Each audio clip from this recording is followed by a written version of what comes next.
Dear students, today we are going to discuss class 10th mathematics chapter 2 polynomial यानी बहुपद।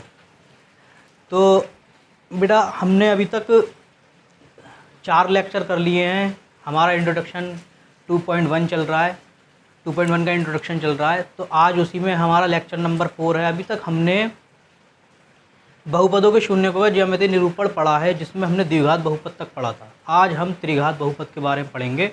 अब बस इसका इंट्रोडक्शन ख़त्म हो जाएगा, फिर एग्जाम्पल्स करेंगे और एक्सरसाइज करेंगे। ठीक है, तो स्टार्ट करते हैं त्रिघात बहुपद का ज्यामितीय निरूपण।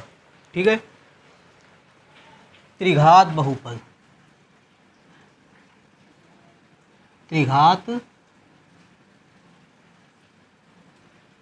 बहुपद, इसको इंग्लिश में बोलते हैं क्यूबिक पॉलिनोमियल, क्यूबिक पॉलिनोमियल। ठीक है, तो इसका जो व्यापक रूप होता है, सबसे पहले वो देखिए। त्रिघात बहुपद का व्यापक रूप होता है, त्रिघात बहुपद का व्यापक रूप होता है ax³ plus bx² plus cx+d where a does not equal to 0। मतलब x³ के साथ का जो कॉफिशिएंट है, मतलब गुणांक है, ये 0 नहीं होना चाहिए।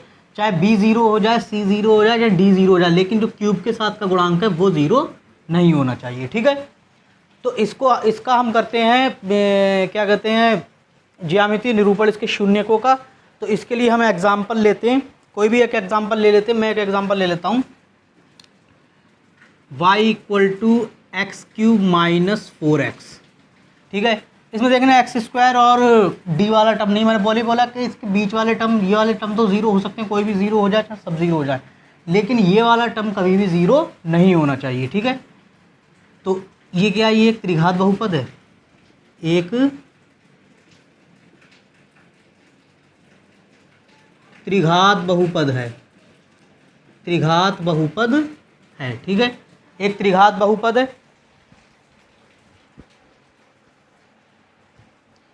तो अब हम इसका ज्यामितीय निरूपण करने के लिए, यानी इसको ग्राफ पे दिखाने के लिए, इस बहुपद का ग्राफ बनाने के लिए हमें पॉइंट्स की ज़रूरत पड़ेगी। जैसे अभी तक हमने रैखिक बहुपद और द्विघात बहुपद के लिए करा था, वैसे ही हम इसके पॉइंट्स निकालते हैं, यानी बिंदु निकालते हैं। तो बिंदुओं के लिए हम क्या करेंगे, जब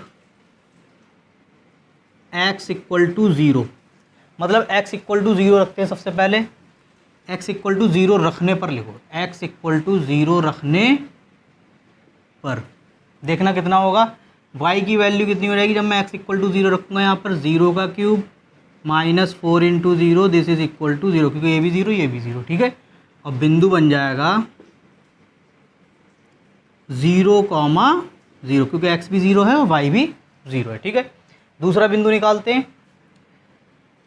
x = 1 रखने पर, x = 1 रखने पर जब मैं x की जगह पर 1 रखूँगा तो y की वैल्यू हो जाएगी 1 का cube -4 × 1 this is equal to 1 - 4 this is equal to -3। ठीक है, यानी x = 1 पर y की वैल्यू कितनी है, -3 है। तो बिंदु बनेगा 1, -3। ठीक है, अच्छा, इसके बाद में अब हम नेक्स्ट और पॉइंट निकालते हैं। x = 1 रखा है, -1 रख दे रहे हैं। x = -1 रखने पर, x = -1 रखने पर y की वैल्यू कितनी मिलेगी हमें, y = मिलेगा -1 का cube -4 × -1 this is equal to -1, और इधर हो जाएगा +, 4 1 6 4, 4 में से 1 गया, 3 प्लस का। ठीक है, तो बिंदु यहाँ पर बनेगा, यहाँ बन जाएगा कितना, -1, 3। ठीक है, इसके बाद में और पॉइंट्स निकालते हैं। x = 2 रखने पर, 2 रखने पर, x = 2 रखने पर कितना मिलेगा, y की वैल्यू हो जाएगी 2 का cube -4 × 2 this is equal to 2 दूनी 4 दूनी 8 -8 दिस इज इक्वल टू 0। यानी बिंदु बना कितना, x, y होता है, x की वैल्यू हमने कितनी रखी, 2, 2, 0। ठीक है, तो हमें अभी तक पॉइंट्स क्या क्या मिले हैं, 0, 0, 1, -3 और -1, 3 और है 2, 0। अभी और भी पॉइंट निकालते हैं, थोड़ा ग्राफ सही से बनेगा। इसको नोट करिए, वीडियो को पॉज करके नोट करिए।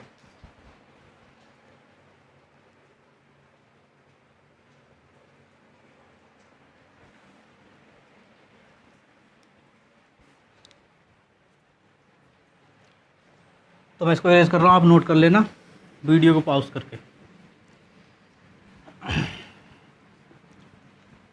इसके बाद हम और पॉइंट्स निकालते हैं। x = 3 रखने पर, x = 3 रखूँगा, y की वैल्यू हो जाएगी y = 3 का cube -4 × 3, this is equal to 3 तियाँ 9 और 9 तियाँ 27। ठीक है, और 4 तियाँ 12, 27 में से 12 गया, कितना बचा, 15। ठीक, तो बिंदु बना 3, 15। ठीक है, एक और पॉइंट निकाल दे रहा है, x = -3 रखने पर।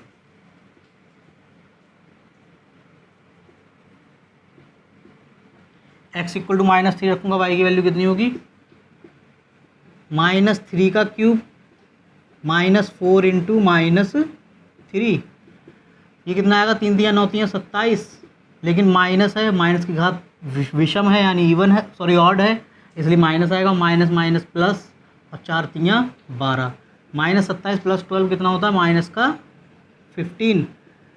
तो यहाँ पर जो बिंदु बनेगा वो क्या होगा, बिंदु बन जाएगा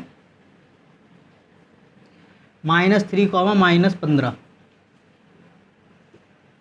ठीक है, तो हमारे बिंदु आए हैं 3, 15, -3, 15, -3, -15। ठीक है, तो इसको नोट करिए, फिर इसको इरेज करके हम ग्राफ बनाते हैं फिर इसका।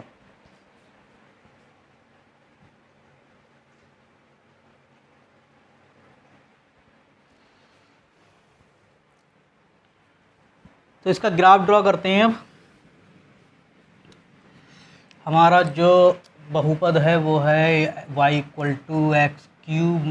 - 4x। ठीक है, इसको भी इरेज करो।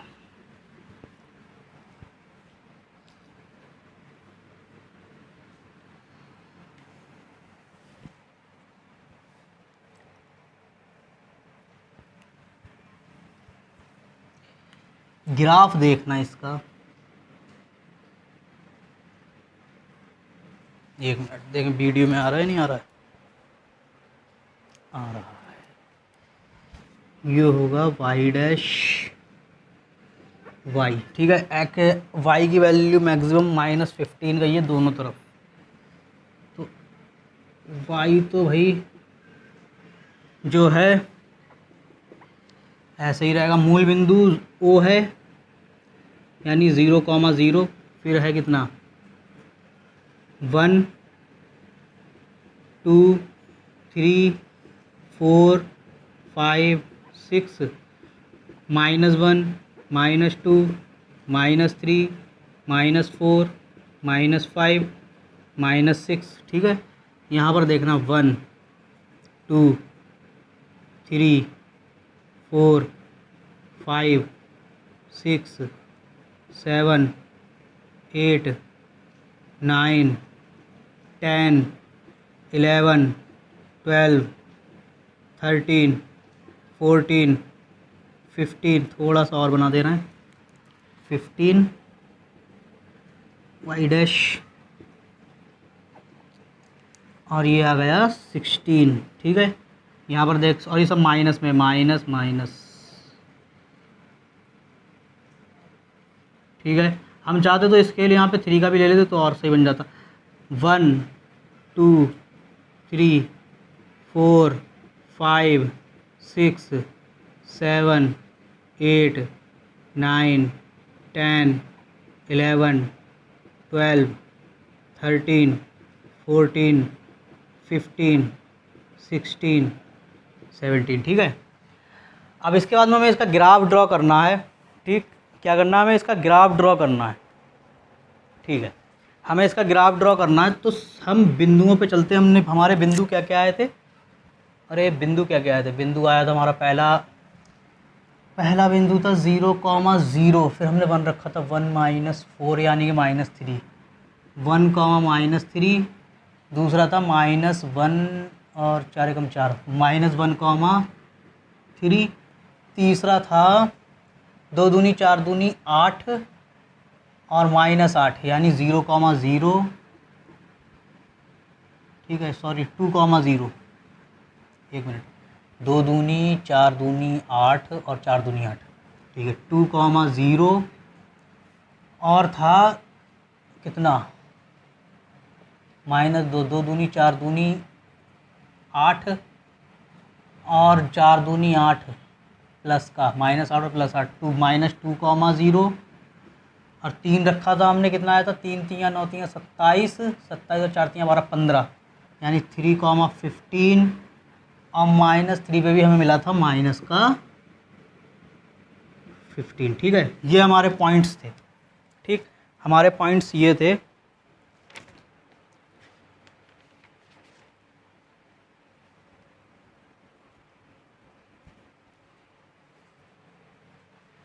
ठीक है, अब हम इसका ग्राफ ड्रॉ करते हैं। तो ग्राफ ड्रॉ करने के लिए हमें क्या है, इन बिंदुओं को पहले हम शो करेंगे इस पर। तो सबसे पहला बिंदु है 0,0 यानी ओरिजिन है, यही बिंदु है वो। ठीक, दूसरा बिंदु है 1, -3 यानी x पर 1 और y पर -3। ठीक है, ये पॉइंट है और ये पॉइंट है, हम इसको a मान ले रहे हैं। a पॉइंट है 1, -3। ठीक है, दूसरा पॉइंट है 2,0 सॉरी -1,3। -1,3 का मतलब हुआ x पर -1 और y पर 3 यहाँ पर है। ठीक है, ये पॉइंट है b -1,3। ठीक है, अच्छा इसके बाद में 2,0 यानी x पर 2 y पर 0 और x पर 2 यहाँ पर पॉइंट बनेगा ABC 2,0। इसके बाद में -2,0 मीन्स x पर -2 और y पर 0, x पर -2 और y पर 0, ये पॉइंट है D -2,0। D पॉइंट है, एक मिनट,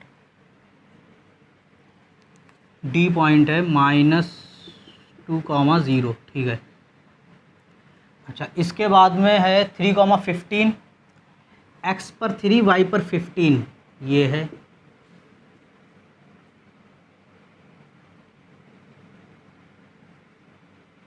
ये पॉइंट है DE 3,15। इसके बाद में -3, -15 यानी x पर -3 y पर -15 यहाँ पर है।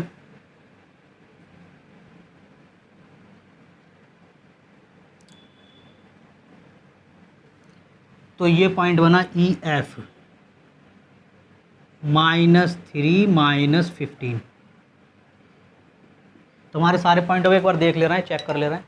0,0 1, -3 -1, -3 -1, -3 ये है। ठीक है, इसके बाद में है, ये था D था 2,0। ठीक, सॉरी -2,0 -2,0 ये वाला पॉइंट, ये था। ठीक है, इसके बाद में -2,0 हो गया, 2,0 भी हो गया, 3,15 ये है, -3, -15 ये। तो इसके बाद हम इसका ग्राफ ड्रॉ करते हैं। ग्राफ ड्रॉ करना हो तो आप लोग जानते हो, सारे पॉइंट्स को हमें मिलाना है। तो सबसे पहले यहाँ से मिलाना शुरू करते हैं। ये आया, अब ये वाला पॉइंट है, फिर इसके बाद में ये वाला पॉइंट।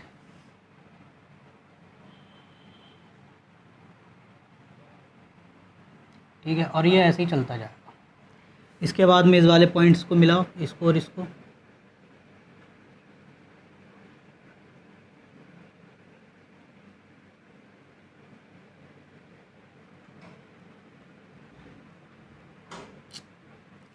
ये पॉइंट है, ये वाला, इसको मिलाना है। ठीक है, और ये भी ऐसे ही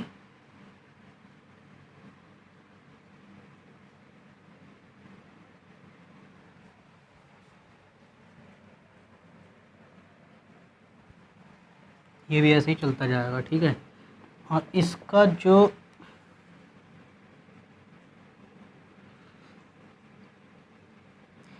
जो पॉइंट था वो था कितना, जहाँ पे ये मिला था, ये वाला पॉइंट, ये पॉइंट था -3, -15। एफ पॉइंट था ये -3, -15, ठीक है। तो एक त्रिघात बहुपद का हमने एग्जांपल दिखाया कि त्रिघात बहुपद का अप्रॉक्सीमेटली ऐसा ही ग्राफ बनता है, ठीक है। तो ये त्रिघात बहुपद के शून्यकों का ग्राफ है। अब इसके शून्यक देखना, शून्यक कहाँ पर मिलते हैं हम जानते हैं, जहाँ पे ग्राफ एक्स अक्ष को काटेगा। भी हम रैखिक बहुपद और द्विघात बहुपद से ये बात पता कर चुके हैं कि जहाँ जहाँ ग्राफ एक्स अक्ष को काटता है वहाँ वहाँ शून्यक मिलते हैं हमें। तो यहाँ पर देखना इसने कितनी जगह एक्स अक्ष को काटा, एक तो ये है, ठीक है, एक ये है और एक ये है, यानी सी पॉइंट पर काटा है, ओ पॉइंट पर काटा है और डी पॉइंट पर काटा है, ठीक है। इनके एक्स निर्देशांक क्या हैं, इनके एक्स निर्देशांक शून्यक हैं। वैसे भी अगर हम शून्यक निकालना चाहें तो हमारे पास में जो इक्वेशन दी है शून्यक के लिए, अच्छा एक बात ध्यान से देखना, इसका ग्राफ था क्या, ये ग्राफ था y = x³ - 4x का, ठीक है। अच्छा हमारे पास में जो इक्वेशन है वो है y = x³ - 4x, ठीक है। अच्छा इसको जरा गुणनखंड करना, इसके कितना हो जाएगा, x कॉमन ले लिया जाएगा, यहाँ से कितना हो जाएगा x² - 4, ठीक है।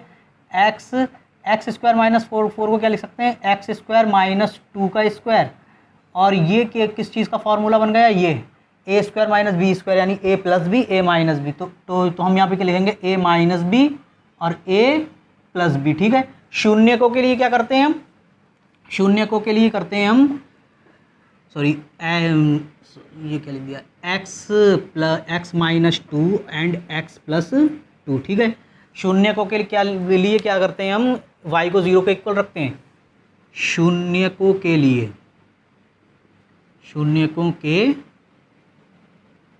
क्या करेंगे, y = 0, y = 0 रखा मतलब ये पूरे का पूरा, ये पूरा इसके इक्वल टू 0, मतलब इसके ये भी 0 के इक्वल और ये 0 के इक्वल मीन्स ये भी 0 के इक्वल। तो यहाँ पर कितना हो जाएगा, ये x - 2 x + 2 = 0।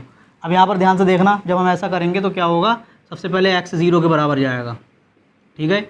x - 2 0 के बराबर जाएगा, x - 2 = 0, x + 2 भी 0 के बराबर जाएगा, ठीक है, x + 2 = 0, ठीक। अच्छा ऐसा करने से क्या होगा, हमें x की कुछ वैल्यूज़ मिलेंगी, वो क्या मिलेंगी, x = 0, यहाँ से मिलेगा x = 2, यहाँ से मिलेगा x = -2, और ये क्या है, ये इसके शून्यक हैं, ये इसके शून्यक हैं त्रिघात बहुपद के।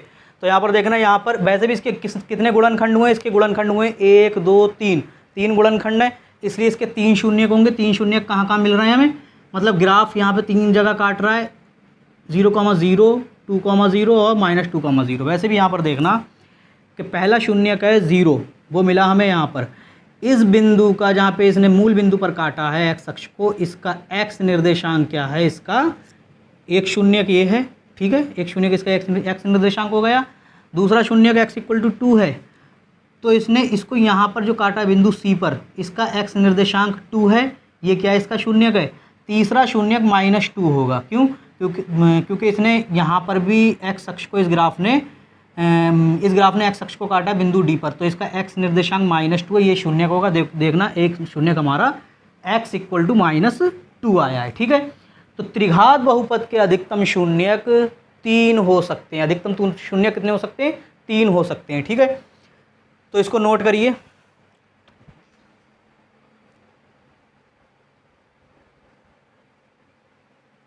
ठीक, तो अब मैं बताता हूं कि भाई हुआ क्या। अब हमें एक अच्छा, त्रिघात बहुपद के अधिकतम शून्यक कितने होंगे, अधिकतम शून्यक होंगे इसके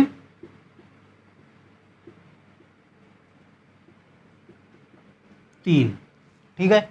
इसके बाद में एक रिजल्ट है वो लिखते हैं, ठीक, तो नोट करिए इसे। रिज़ल्ट लिखते हैं। अब मैं रिज़ल्ट यहाँ लिख दे रहा हूँ, इसको नोट करिए।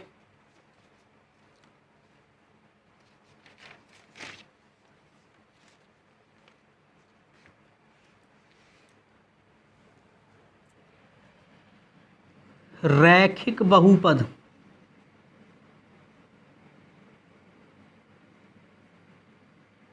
का ग्राफ, रैखिक बहुपद का ग्राफ एक्स अक्ष को अधिकतम 3 बिंदुओं, सॉरी रैखिक बहुपद का ग्राफ ठीक लिखो, रैखिक बहुपद का ग्राफ एक्स अक्ष को एक बिंदु पर काटता है, ठीक है। द्विघात बहुपद का ग्राफ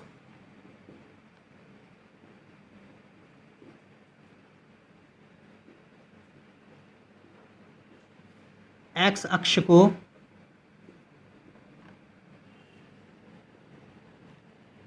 अधिकतम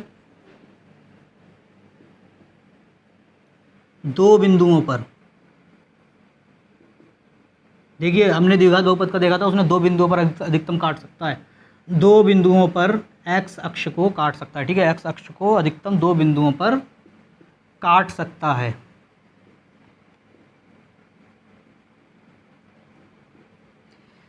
इसी तरह से हमने अभी त्रिघात के लिए देखा है, त्रिघात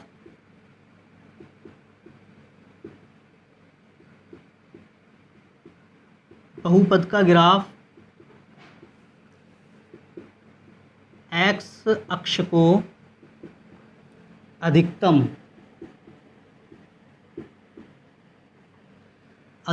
3 बिंदुओं पर काट सकता है, ठीक है। तो इससे हमें यह पता चल रहा है कि जिस बहुपद की जितनी घात होगी, देखिए रैखिक बहुपद की एक घात होती है तो सिर्फ एक बिंदु पर काटता है, द्विघात बहुपद की घात 2 होती है तो अधिकतम कितने बिंदुओं पर काट सकता है, ज़्यादा से ज़्यादा सिर्फ 2 बिंदुओं पर काट सकता है। त्रिघात बहुपद की घात 3 है, इसलिए ये कितने बिंदु पर काट सकता है, अधिकतम 3 बिंदुओं पर काट सकता है। तो हमें इस बात का एक बात हमें ये पता चल चुकी है, ठीक है। तो इसी तरह से अगर 4 घात होगी तो अधिकतम कितने बिंदु पर काटेगा, 4 बिंदु पर काट सकता है। तो व्यापक रूप में अगर n घात का एक बहुपद होगा हमारे पास में, n घात का बहुपद होगा, तो वो कितने बिंदु पर x अक्ष को काट सकता है, अधिकतम n बिंदुओं पर काट सकता है, ठीक है। तो हम रिजल्ट लिखते हैं, इसी प्रकार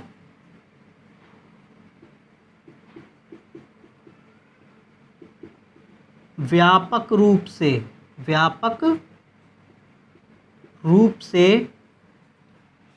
n घात का बहुपद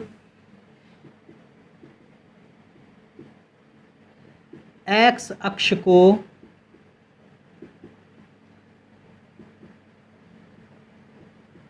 अधिकतम n बिंदुओं पर काट सकता है,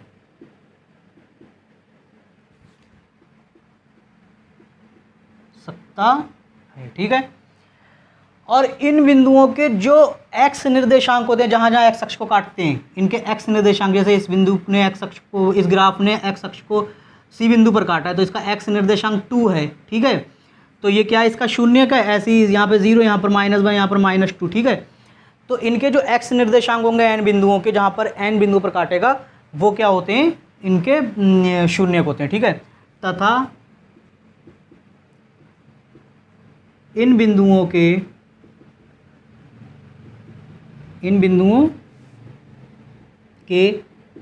x निर्देशांक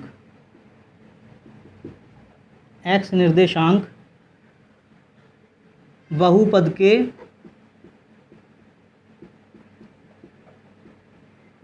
शून्यक होंगे या होते हैं, ठीक है। तो इससे हमें एक बात ये पता चली कि n घात के बहुपद के n घात के बहुपद के अधिकतम n शून्यक हो सकते हैं, n शून्यक हो सकते हैं। ठीक है, तो यहाँ पर इसका इंट्रोडक्शन 2.1 का इंट्रोडक्शन ख़त्म होता है। ठीक है, तो हमने बहुत डिटेल में पढ़ा है ये, तो इसको नोट करिए, समझिए अच्छी तरह से। और जो हमें रिज़ल्ट पता चले हैं कि जितनी घात होगी बहुपद की वो अधिकतम का मतलब यहाँ पर ये है कि द्विघात बहुपद का, सपोज दैट हमने देखो बताया था, द्विघात बहुपद का हमने एक ग्राफ बताया था कि इस तरीके से बता दिया था। ठीक है, लेकिन द्विघात बहुपद का ग्राफ ऐसे भी हो सकता है। ठीक, तब यहाँ पर अधिकतम शून्य कितने होंगे, 1 होगा। ठीक है, सॉरी, यहाँ पर शून्य कितने होंगे द्विघात बहुपद के, 1 शून्यक होगा। तो द्विघात बहुपद के शून्यक 1 भी हो सकता है। ठीक है, लेकिन अधिकतम 2 होंगे, 2 से ज़्यादा नहीं हो सकते। 2 से कम तो हो सकते हैं लेकिन 2 से ज़्यादा नहीं हो सकते। मतलब अगर किसी बहुपद की डिग्री n है, ठीक है, तो शून्यकों की संख्या क्या होगी, n के बराबर होगी या n से छोटी होगी। ठीक, ये किसके लिए है, n घात बहुपद के लिए है, n घात के बहुपद के लिए। ठीक है, शून्यकों की संख्या हमेशा या तो डिग्री के बराबर होगी या उससे कम होगी। ठीक, तो हमें ये बात पता चल चुकी है, तो इसको नोट करिए और फिर हम अगले लेक्चर में एग्जाम्पल्स और एक्सरसाइज करेंगे। ठीक है, तो थैंक यू। और वीडियो अगर पसंद आई हो तो लाइक करिए, सब्सक्राइब करिए एंड शेयर करिए। Thank you.